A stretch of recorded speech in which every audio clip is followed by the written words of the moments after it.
For David Zoltan, a diabetic from Chicago, access to the Affordable Care Act has been a lifeline. If this administration has its way, I don't think I'll survive the next 4 years.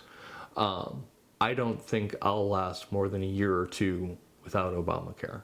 We spoke with Zoltan a day after he was released from the hospital following surgery to amputate his toes.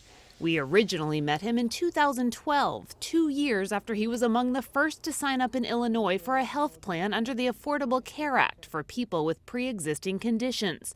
Prior to that, Zoltan was unemployed and uninsured. His diabetes repeatedly sending him to the emergency room when he ran out of insulin. And those were the two scariest years of my life.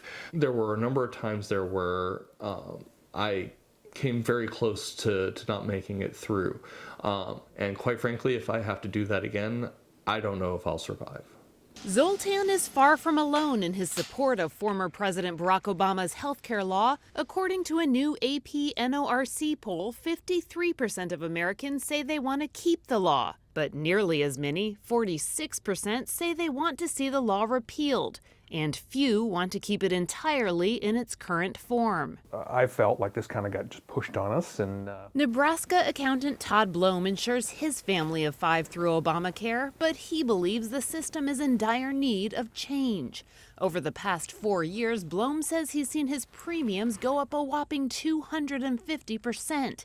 And despite early promises that he'd be able to keep both his insurance plan and his doctor, he says neither has been the case. I actually believed that I was going to be able to keep my existing plan, and so I was a little surprised when immediately, right out of the gate, I was told, nope, those plans are gone.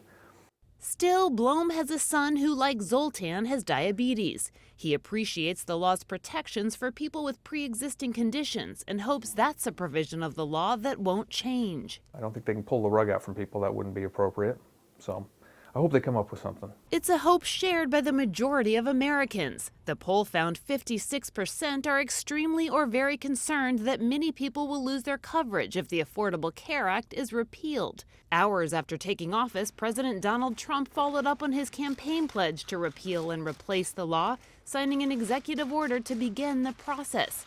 Although Trump has said he wants to keep some of the law's consumer protections like the pre-existing condition coverage, it's unclear what the replacement will look like, leaving participants like Zoltan worried for their future. Kelly Daschle, Associated Press.